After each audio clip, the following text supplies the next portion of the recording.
Glória a Deus. Que a paz do Senhor esteja dentro da sua casa, dentro do teu lar, dentro da tua família. Tem um texto na Bíblia que diz assim: nada podemos contra a verdade se não for a favor da verdade. É muito interessante, irmãos, a respeito das Sagradas Escrituras, quando se trata em viver aquilo pela qual a própria palavra de Deus nos ensina. A Bíblia no Evangelho de João, capítulo 8, 44, diz que o pai da mentira é o diabo. Logo, quem está na verdade é a pessoa de Jesus Cristo. Porque Jesus Cristo, ele disse: eu sou o caminho, a verdade e a vida. E ninguém pode ir até Jesus se não for através de Jesus chegar diante do trono de Deus.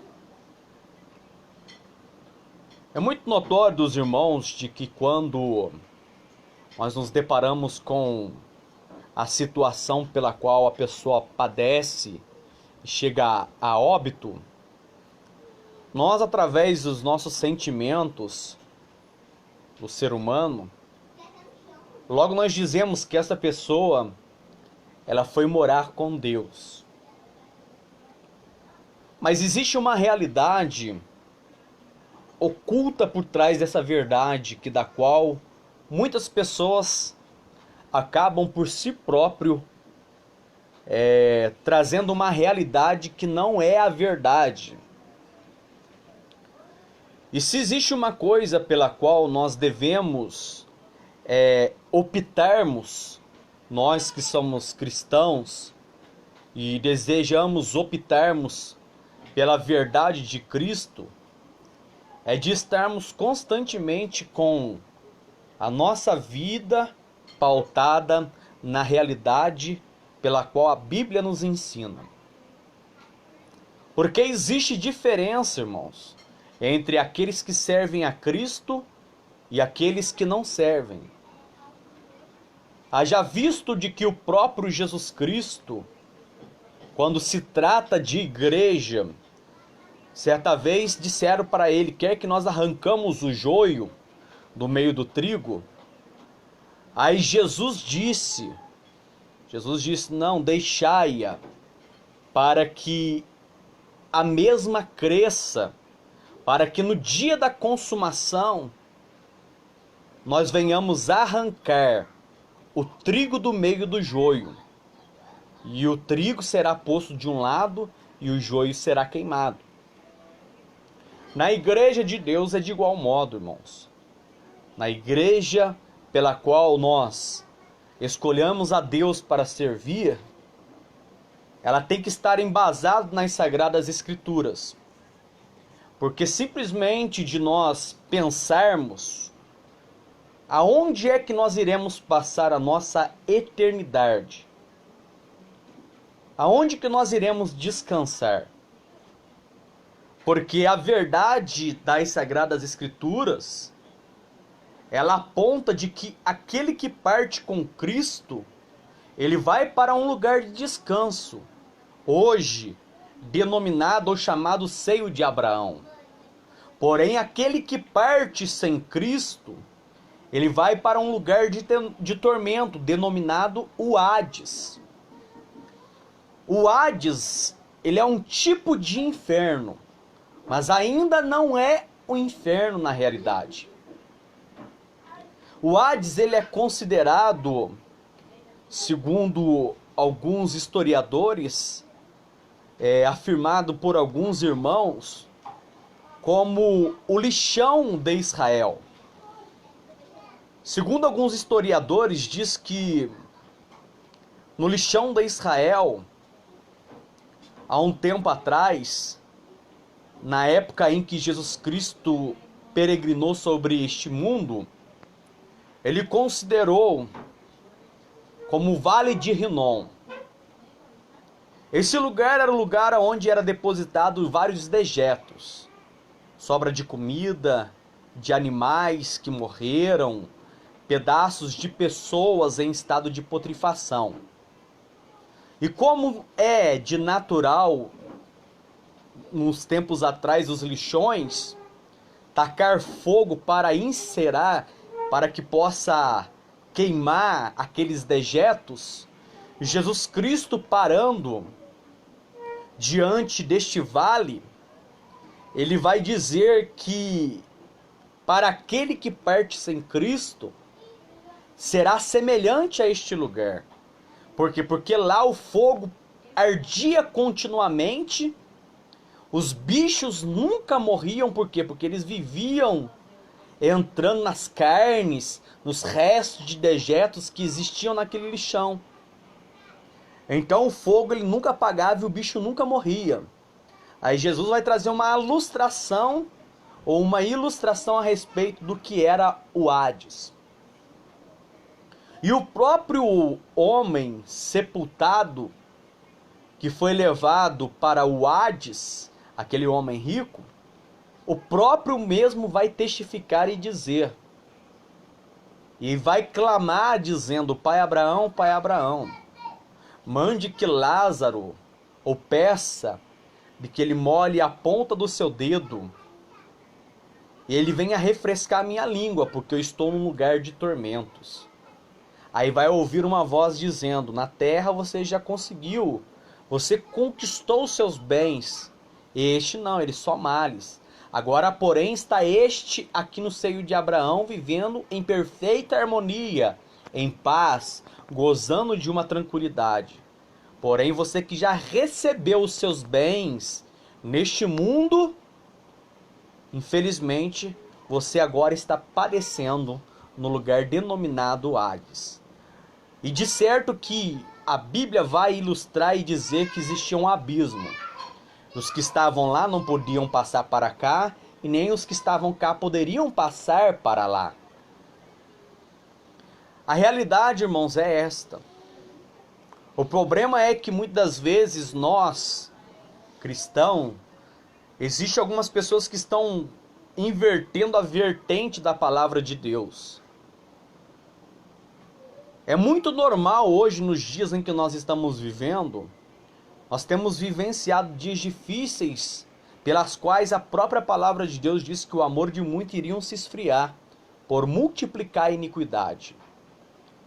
E nós temos ouvido e observado relatos de pessoas do nosso meio cristão, que têm se suicidado, que têm tirado a sua própria vida. Aí eu te pergunto para você, essa pessoa, será que ela teve um verdadeiro nascimento diante de Cristo? Porque Jesus Cristo ele vai censurar Nicodemos dizendo: Nicodemos, eu sei que tu és príncipe em Israel, mas necessário é para ti nascer de novo. Existem pessoas que estão pastoreando igrejas por aí afora que é necessário nascer de novo.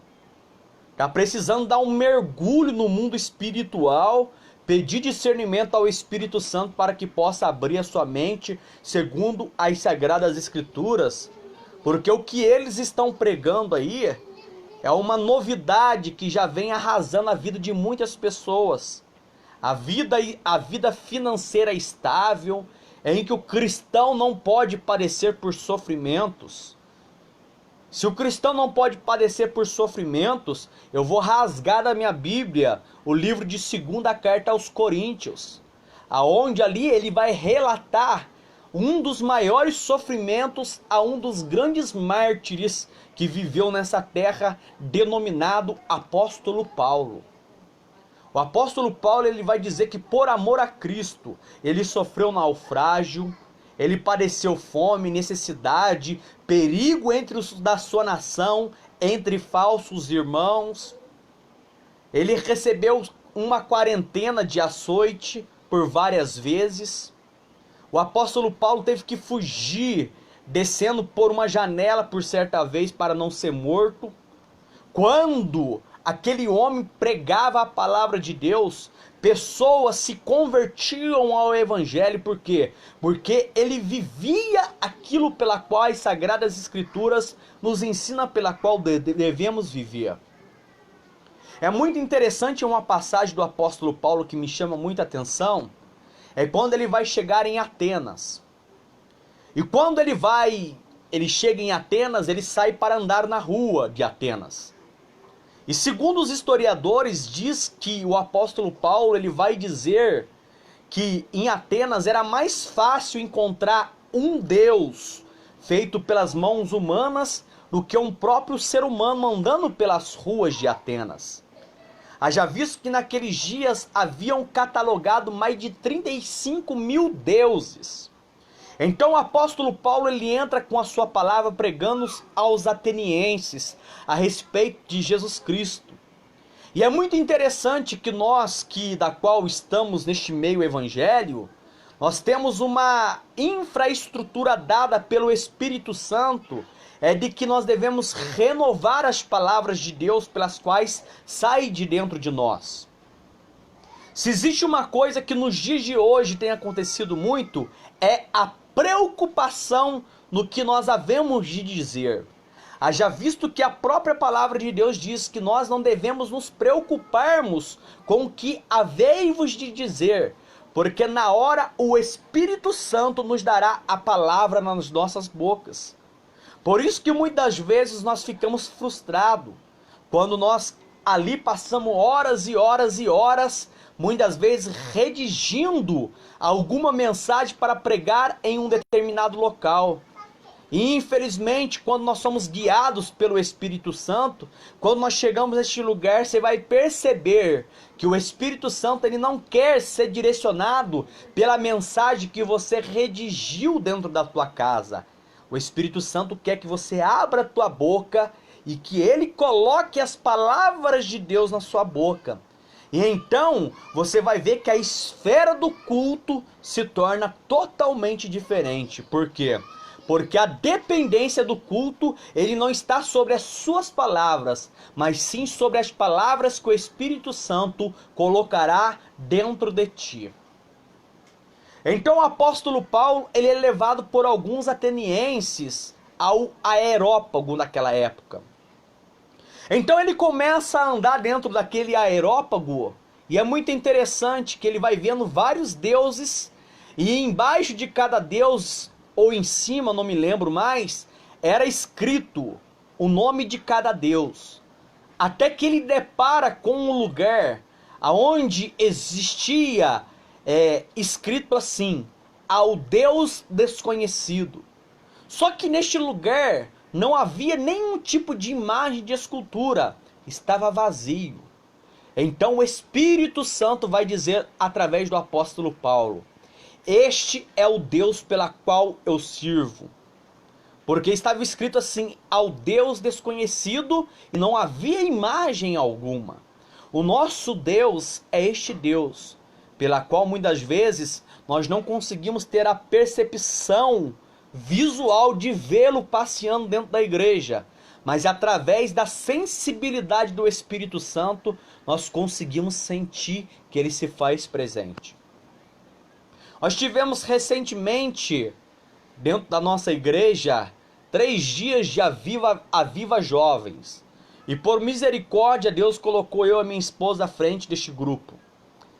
E no segundo dia do Aviva Jovens, foi muito interessante que veio pregar o nosso irmão da cidade de Lambari, muito conhecido pela gente aqui.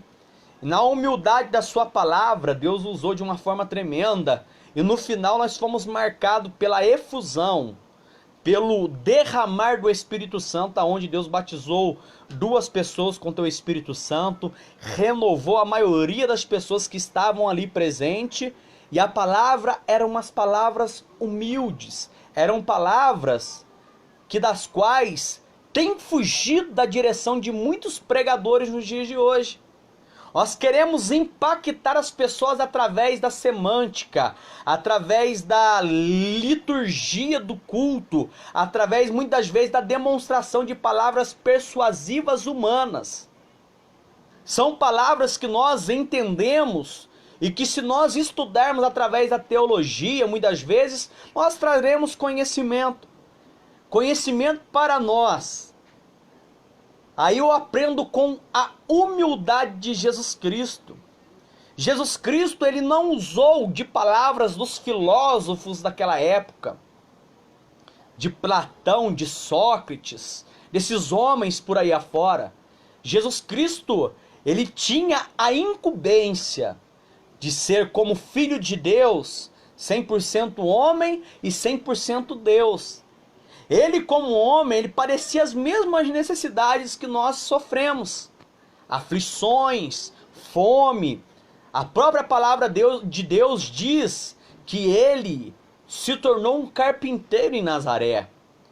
A Bíblia diz que ele era um homem experimentado nos trabalhos.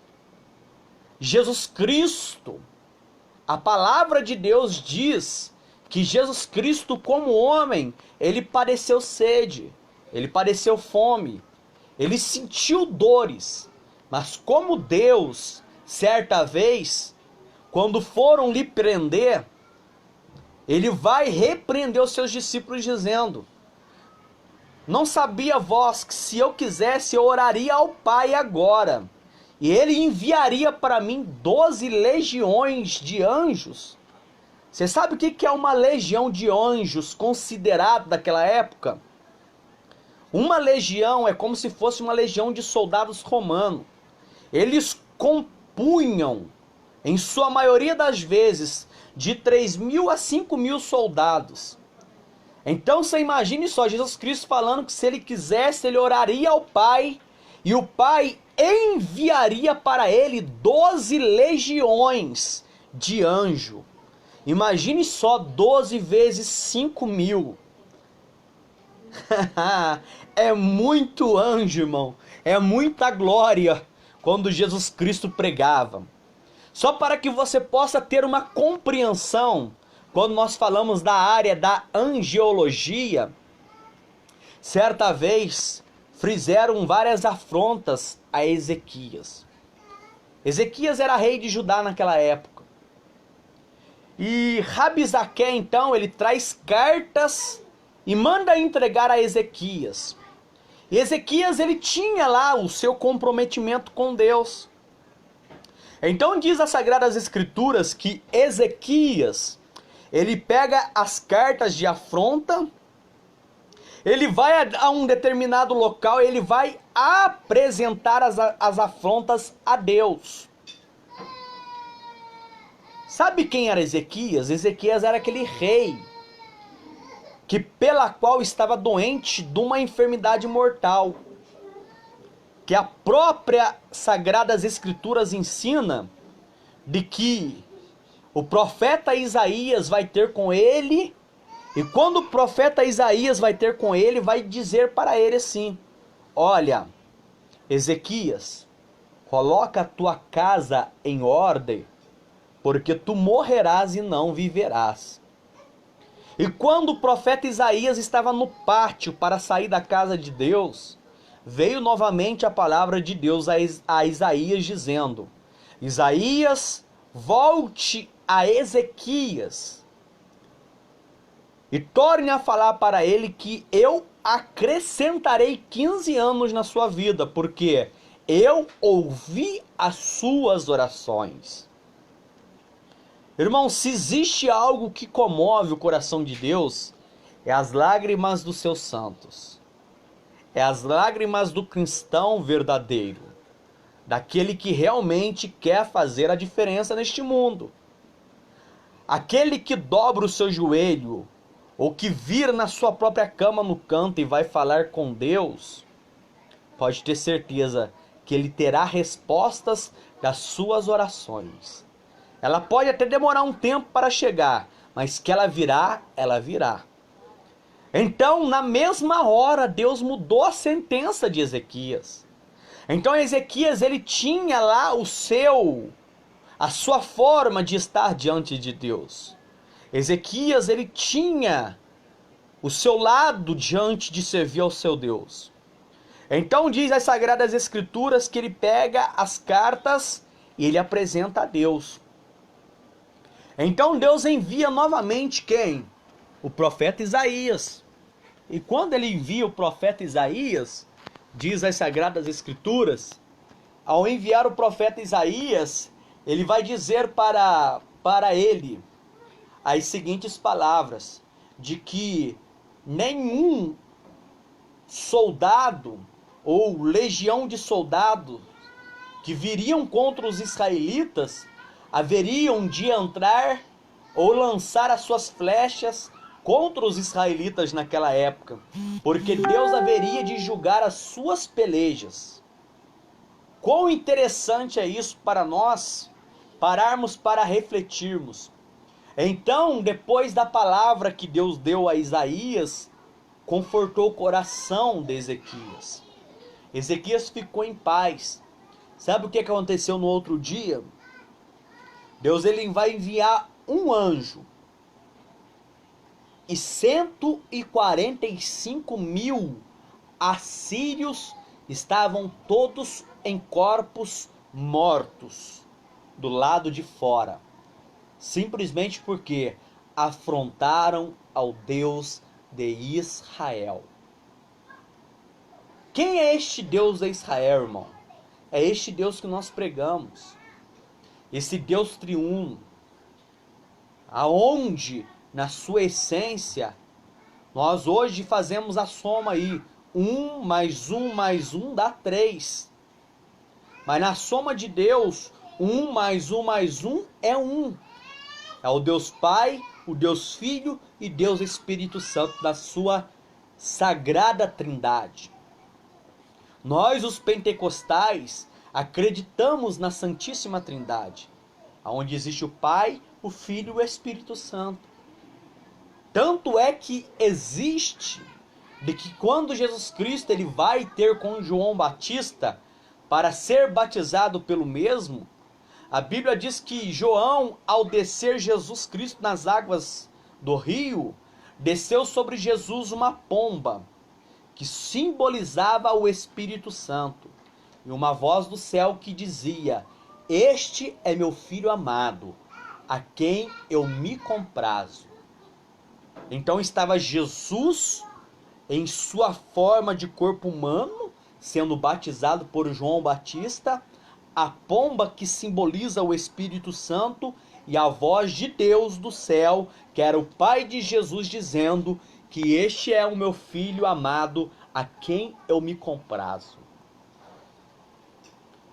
Existem inúmeras igrejas por aí que pregam uma realidade adversa dessa, de que não existe o Espírito Santo e de que não existe Jesus. Eles apenas creem em Deus. Eles são denominados unicistas. Eles só trazem uma bagagem de que existe só Deus. Os judeus ortodoxos, os judeus que são ainda radicais, eles acreditam só em Deus. Eles não acreditam de que Jesus Cristo veio da forma com que o mesmo veio. Jesus Cristo, como uma ovelha, para dar a vida em prol da humanidade. Você sabia disso? De que Deus amou o mundo de tal maneira que deu seu único filho, para que todo aquele que nele crê não pereça, mas que pudesse ter a vida eterna?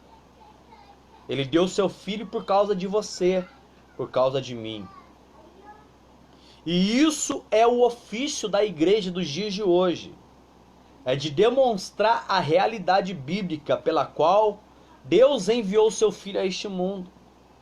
Ele não enviou ele para que ele pudesse fazer uma passagem neste mundo para ver como a realidade deste mundo, não, porque esses mundos que existem foram feitos por Jesus.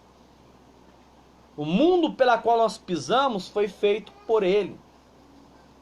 Quando Deus criou o homem, Adão e Eva, e colocou-os no Éden, ele disse e deixou as suas ordenanças dizendo que de todas as árvores eles poderiam comer dentro do jardim, Mas a árvore que lhe dava um conhecimento entre o bem e o mal, essa eles não poderiam tocar. Então diz a palavra de Deus que naqueles dias a serpente ela andava ereta, como nós andamos hoje. Ela não rastejava como uma cobra.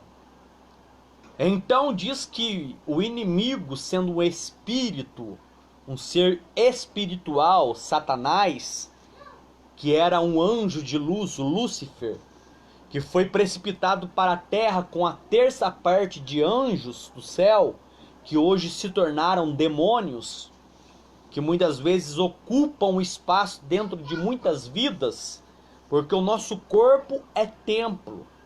Se você não sabe disso, a Bíblia diz que vós sois templo de Deus e Deus habita em vós. Por isso que nós temos que tomar cuidado com o nosso corpo. Tem muitas pessoas que muitas vezes vivem destruindo o corpo em várias áreas. Através da prostituição, através das drogas, através das bebidas, através de várias formas. Tatuando o seu corpo, escrevendo no corpo. Isso tudo é errado. Sabe por quê? Porque a Bíblia diz assim: o corpo volte ao pó, mas a alma volte a Deus quem o deu. A alma está tão interligada ao teu corpo de que a própria Sagrada Escritura ensina, para que você possa compreender. E isso que eu estou falando aqui não está inserido somente na Bíblia nossa, dos cristãos evangélicos. Também está inserido na Bíblia dos cristãos católicos também. É a mesma Bíblia. O problema é que foram acrescentados alguns livros a mais na Bíblia católica, pela qual nós chamamos de livros apócrifos. Mas nas Sagradas Escrituras, os evangélicos, nós possuímos 66 livros, inspirados pelo Espírito Santo. Então diz a palavra de Deus que quando Jesus Cristo agora voltar na sua segunda vinda, serão dois acontecimentos únicos. Jesus ele volta e a igreja some da face da terra. Será o rapto da igreja, que nós chamamos de arrebatamento, aonde os cristãos serão tirados com violência deste mundo. Será assim, irmãos, fração de segundos. Você vai piscar os seus olhos e muitas pessoas que fizeram um bem nessa terra, eles irão para o paraíso, para o céu, aonde Jesus Cristo está. Quer que eu lhe prove isso? Se você abrir a sua Bíblia quando Jesus está sendo crucificado, um dos ladrões ele vai se arrepender na última hora. Ele vai dizer a Jesus: Jesus, lembra-te de mim quando entrares no teu reino. Jesus ele não vai responder para ele: amanhã eu lembrarei de você. No futuro eu lembrarei de você. Ah, por que você não se lembrou de mim no passado? Não. Jesus ele vai dizer para aquele homem que se arrependeu naquele último momento, dizendo: hoje mesmo estarás comigo no paraíso. Então, quando nós partimos daqui, qualquer pessoa, cristão, que se converteu ao verdadeiro evangelho, que acredita que Jesus é o único e suficiente salvador da sua alma, ele vai diretamente para o paraíso. Mas o seu corpo, ele vai para o cemitério, como qualquer uma pessoa vai. Existem pessoas que passam pelo ato de queimar o corpo. Existem corpos que nunca foram achados. Por exemplo, recentemente nós tivemos aí um grande tsunami na Indonésia. Através desses tsunamis, inúmeras vidas são ceifadas. Tem corpos de pessoas que nunca são achados. Nós tivemos o caso aí daquela menina que foi, segundo segundo ocorrido aí de que aquele goleiro a matou. Aonde está o corpo dela que não foi encontrado nunca mais? Você sabia de que um dia a própria palavra de Deus ensina de que a água, o fogo, o vento, eles darão conta dos seus corpos a Deus? Imagine o ser humano que tira a vida do seu próximo. Ele vai ter que dar conta a Deus. Sabe por quê? Porque quando Jesus vier para buscar a sua igreja na sua segunda vinda, ele já veio como cordeiro para morrer em propiciação dos nossos pecados. Mas ele vai voltar pela segunda vez ainda. E terá a terceira vinda de Jesus ainda também. Na sua segunda vinda agora, ele vai voltar e vai parar nas nuvens dos céus. Jesus ele não vai pisar nessa terra, por quê? Porque a terra está em pecado. O homem no Éden, como estava vos dizendo, ele comeu do fruto proibido. E abriram seus olhos e viram que ambos estavam nus. Então foi lançado a maldição sobre essa terra, em de que o homem teria que agora trabalhar muito, que do suor do seu rosto ele traria sustento para dentro da sua casa. Não era necessário o homem trabalhar tanto, por quê? Porque havia os frutos, os alimentos, não era necessário o homem buscar tanto para sobreviver. As mulheres, por sua vez, elas sentiam dores quando davam à luz. Porém, as suas dores foram aumentadas por causa do pecado de Adão e Eva. A serpente que andava ereta, ela passou a andar rastejando, e o pó do chão seria o seu alimento. E quando Satanás estava saindo de perto, ele tentando se retirar da ausência de Deus, sendo Deus espírito, ele o viu e sabia quem era ele, que era o enganador das nações. A Bíblia diz que Jesus olhou para ele e disse que da semente da mulher haveria de nascer aquele que esmagaria a cabeça de Satanás. Você sabia que Maria, haja visto que nós, os cristãos, não adoramos a Maria, mas nós temos um grande respeito por ela, por quê? Porque Maria, ela foi na época a escolhida de Deus, para que através do Espírito Santo ela pudesse gerar o Filho de Deus, Jesus Cristo. Através de Maria, o Filho de Deus veio ao mundo. Tanto é que José ele estava compromissado com Maria naquela época. José ele era bem mais velho do que Maria. Segundo os historiadores, Maria naquela época ela tinha a sua idade aproximada de 16 anos de idade.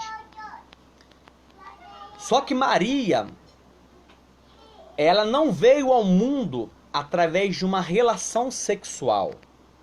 Maria, ela veio ao mundo através do Espírito Santo. Porque a Bíblia diz que o Espírito Santo te envolverá. Aí o Espírito Santo envolveu a Maria e colocou dentro do ventre dela o Filho de Deus. Então José, que era marido dela, tentou deixá-la secretamente, sem que Maria soubesse. E à noite veio os anjos e disseram para ele: José, não temas em receber Maria por sua mulher, porque o que está gerado dentro dela é obra do Espírito Santo. Então José entendeu que o que estava para vir de Maria, aquela que ele estava compromissada, não era de um ato sexual com qualquer homem algum, mas eram os planos de Deus se cumprindo, de que da semente da mulher haveria de nascer aquele que esmagaria a cabeça de Satanás. Então, quando estava nos dias de Jesus nascer, diz a palavra de Deus, que vieram os magos do Oriente. E eles vão até Herodes, e Herodes naquela época, ele era o cara que mandava, era a bola da vez daquela época. Ele era o rei de Israel. Então, eles vieram acompanhando a estrela, porque a estrela iria pousar aonde haveria de nascer o Filho de Deus. Porque já estava escrito no Antigo Testamento a respeito disso, sobre o nascimento de Jesus. Aí então diz a palavra de Deus que esses três vão até Herodes e notificam a Herodes dizendo: aonde está o rei dos judeus? Aí Herodes, sendo a bola da vez, ele ficou irado. Mas ele tentou usar de uma artimanha, dizendo para eles: toma aqui ouro, toma incenso e toma mirra, e leve aonde está esse menino. Mas na hora que você souber onde ele está, vocês venham me notificar, para que eu vá também e o adore. Mas não, sabe qual era o plano de Herodes? Era de tentar matar o menino. Então o Espírito Santo, através de Deus, através dos anjos, a notifica a José. Depois de Jesus ter recebido ouro, incenso e mirra, eles fogem para o deserto. Jesus Cristo, ele sempre foi protegido por Deus. Então, quando ele estava para morrer, ele vai dizer aos seus discípulos: não pensa vocês que eu poderia orar agora e o Pai não me enviaria 12 legiões de anjos? Mas Jesus sabia o propósito pela qual ele veio ao mundo. Ele não veio ao mundo para se aparecer como muitas pessoas querem se aparecer hoje, através de pregações persuasivas de palavras humanas. Não. Ele veio na simplicidade.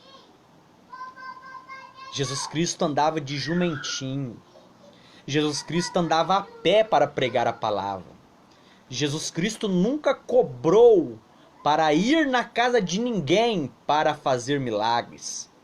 Porque a sua vida neste mundo se resumia nisso: de pregar a palavra de Deus e curar enfermos, expulsar demônios e fazer notório para o que ele veio a este mundo. Certa vez Jesus Cristo, ele foi surpreendido por um homem. E este homem, ele disse assim: Jesus, eu sou um homem que tenho autoridade. Este homem era um centurião daquela época. Ele tinha a seu comando 100 soldados. Aí ele disse: eu digo a este vai e ele vai. Eu digo a este venha e ele vem. Mas Jesus, eu não sou digno de que tu entres debaixo do meu telhado. Envie somente uma só palavra e eu creio que o meu criado será curado. Olha a fé deste homem. Ele se humilhou tanto aos pés de Jesus e vai dizer para Jesus: eu não sou digno de que tu entres debaixo do meu telhado, mas envie uma só palavra lá que o meu criado vai ser curado. Isso não quer dizer, irmãos, que todos aqueles que passaram diante de Jesus foram curados. Isso não depende unicamente de Deus, mas depende da nossa fé. Existem doenças que sobrevêm sobre as nossas vidas que nós nunca seremos curados. Nós temos visto aí inúmeras pessoas acometidas pelo câncer. Nós até oramos. Alguns são curados, outros, no entanto, não. Deus usa da situação para levá-los embora. Porque melhor é estar com Deus do que viver neste mundo. Porque o mundo pelo qual nós estamos vivendo, olha o cenário da política. Anda pelas grandes, pelos centros comerciais das grandes cidades, das grandes metrópoles, que você chegará ao consentimento que até nas pequenas cidades as drogas têm devastado vidas. Pessoas estão chegando a um estado tão deprimente ao ponto de tirarem a sua própria vida. E eu venho aqui hoje, através da palavra de Deus, para te dizer: não faça isso. Porque enquanto há vida, ainda há esperança. Certa vez as irmãs de Lázaro, Marta e Maria, mandou um mensageiro até Jesus dizendo: Jesus, vem até a minha casa, porque aquele a quem tu amas estás enfermo. Aí eu te pergunto para você, Jesus, ele era amigo de Marta, de Maria e de Lázaro. Jesus, ele não sabia de que Lázaro estava enfermo? Ele sabia, porque Jesus era 100% homem e 100% Deus. Como homem, ele vinha caminhando, mas como Deus, a sua mente já estava lá e já sabia tudo o que estava acontecendo. Então Jesus, ele vai dizer ao criado daquela mulher, vai e dize-lhes a Marta e a Maria que a enfermidade do seu irmão não é para a morte, mas é para que se manifeste nele a glória de Deus. Você imagine você. Então Jesus disse que a enfermidade que estava sobre a vida do meu irmão não é para a morte, mas é para que a glória de Deus se manifeste. Então eles deveriam permanecer em paz. Mas só que ao decorrer dos dias, a doença de Lázaro fez com que o mesmo morresse. Mas Jesus não disse que a morte dele era para a glória? Por que ele morreu? E passando-se 4 dias, Jesus ele chega na aldeia onde eles moravam. Jesus ele tardou? Não. Jesus ele sempre chega na hora exata. Não é na nossa hora, não é no momento que nós queremos, não é da forma com que nós queremos que Jesus realiza milagres. É na forma com que ele quer. Nós apenas temos que orar, pedirmos, clamarmos por ele, para que ele possa realizar. Mas no momento certo ele vai entrar com providência e realizará o grande milagre na sua vida. Então Jesus Cristo ele demora 4 dias. E quando ele vai chegando na aldeia, uma das irmãs sai correndo diante, após a outra, e chega diante de Jesus e disse para Jesus, Jesus, se o Senhor estivesse aqui, nosso irmão não haveria morrido. Aí Jesus vai dizer para ela, Marta, Marta, se tu creres, tu verás a glória de Deus. Tudo depende de nós acreditarmos, de nós crermos. Então diz a palavra de Deus em um texto muito pequeno que eu acho muito lindo, que diz assim, e Jesus chorou. Imagine Deus chorando. Só para que você possa compreender a grandeza do nosso Deus, a Bíblia diz que as nações, não estou falando no Brasil, estou falando no globo terrestre, são considerados por Deus como uma gota de água que cai dentro de um balde. Imagine a grandeza de Deus. A Bíblia diz que a terra é aonde estão os pés do nosso Senhor. Ele traz o globo da terra nas suas palmas da sua mão. Ele conhece a cada estrela que existe no céu e chama cada um pelo nome. E você sabia que ele conhece também você pelo seu nome? E que um dia ele vai mudar o seu nome, ele vai te dar uma pedrinha branca. E nessa pedrinha branca está escrito um novo nome. Você vai receber um novo nome no céu. Hoje eu me chamo Rodrigo aqui, mas eu não sei lá como me chamarei. Mas que eu vou receber um novo nome, eu vou receber, está escrito na Bíblia. E isso é muito interessante. Então Jesus Cristo ele chora. E ele pergunta às suas irmãs dizendo, aonde o puseste? Aí as irmãs vão dizer para Jesus, vem e vê. Então Jesus ele vai chegar diante do túmulo. Aqueles túmulos naqueles dias eram uns túmulos feitos em pedras. Porque para um judeu naquela época, eles não enterram as pessoas. As pessoas não são enterradas. Naqueles dias as pessoas eram colocadas dentro de um lugar aonde o corpo ficava ali em volta de lençóis, atado. E depois de algum tempo, o filho mais velho, ele tinha a incumbência de ir lá pegar os ossos daquele que faleceu, se for o pai dele, e colocar dentro de uma caixinha de madeira os ossos mortais e deixar ali dentro do sepulcro. Eles não enterravam. Eles não colocam em caixões como nós fazemos hoje. Não colocam em túmulos no chão e muito menos em túmulos em gaveta. Daquela época era em pedras.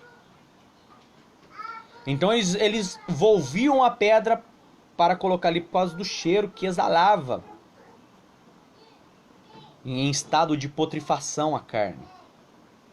Então a própria palavra de Deus vai dizer assim, que quando Jesus Cristo ele chega diante do túmulo de Lázaro, a primeira coisa que Jesus Cristo vai dizer para eles é: tirai a pedra.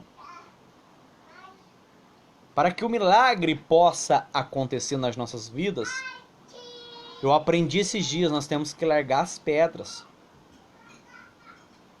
Sabe por que nós temos que largar as pedras? Porque pedras, muitas das vezes, nas nossas mãos nós fazemos loucura. Pedras nas mãos daqueles que condenaram a Estevão fizeram com que ele teve a morte por apedrejamento.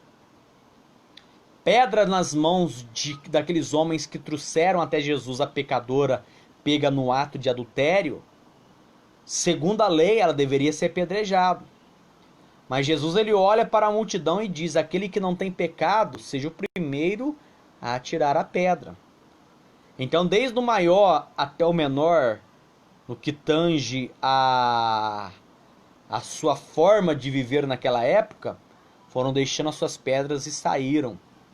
Então aquela mulher arrependida, ela olha para Jesus e diz: ninguém me condenou. Aí Jesus vai dizer para ela: se ninguém te condenou, eu também não te condeno.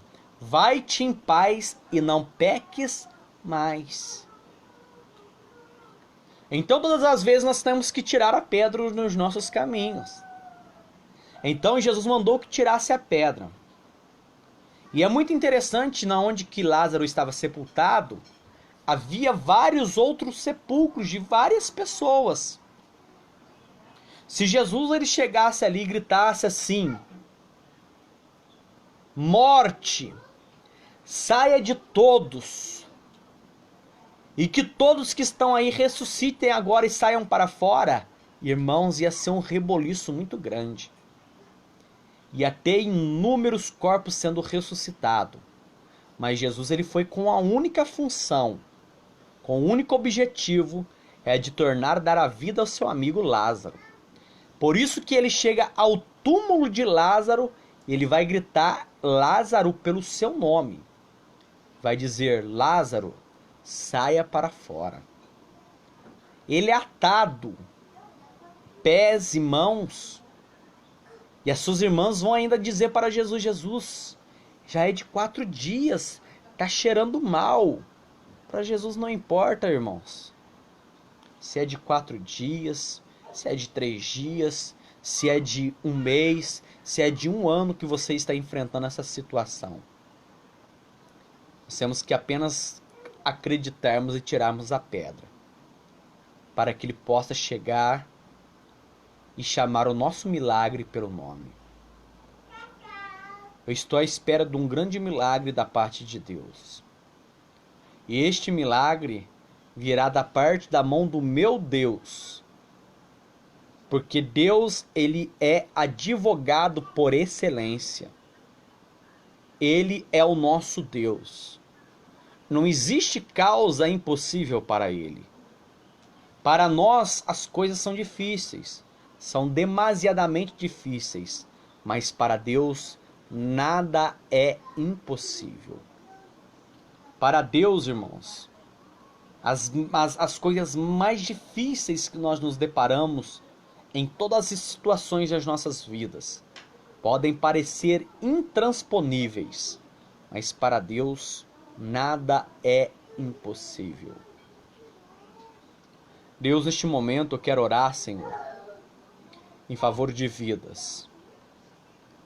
Pai, eu oro em favor da vida daqueles que tiveram aqui, ainda que por um pequeno espaço de tempo, Pai, ouvindo essa mensagem, que estavam aqui, Senhor, assistindo, pessoas que vieram, Pai, para dar apenas uma olhadinha na mensagem.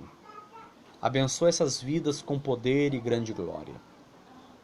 Que o Senhor venha estar dando discernimento, entendimento e sabedoria da Tua palavra para os tais.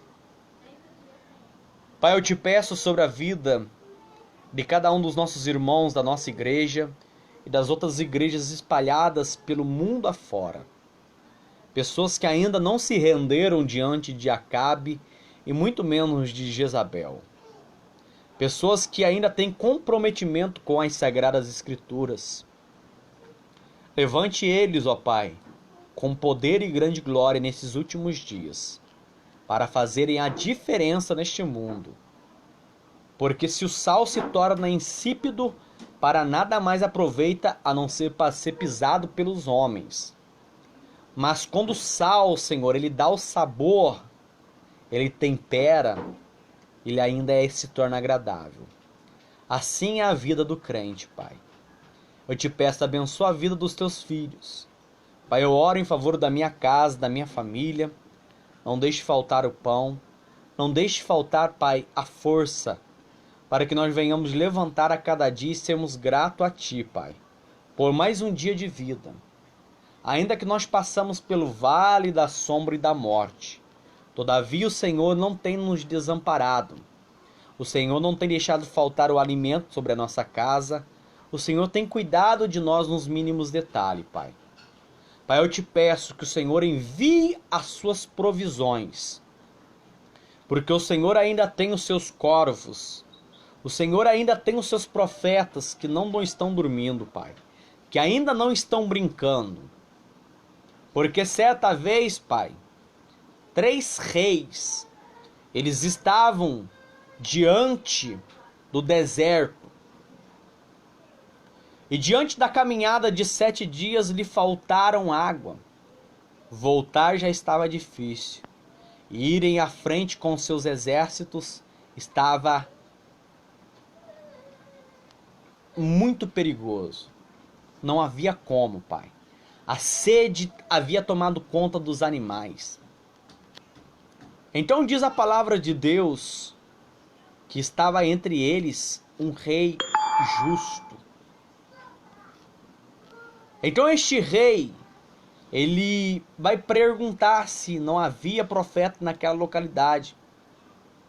Então eles disseram, existia um, por nome de Micaias.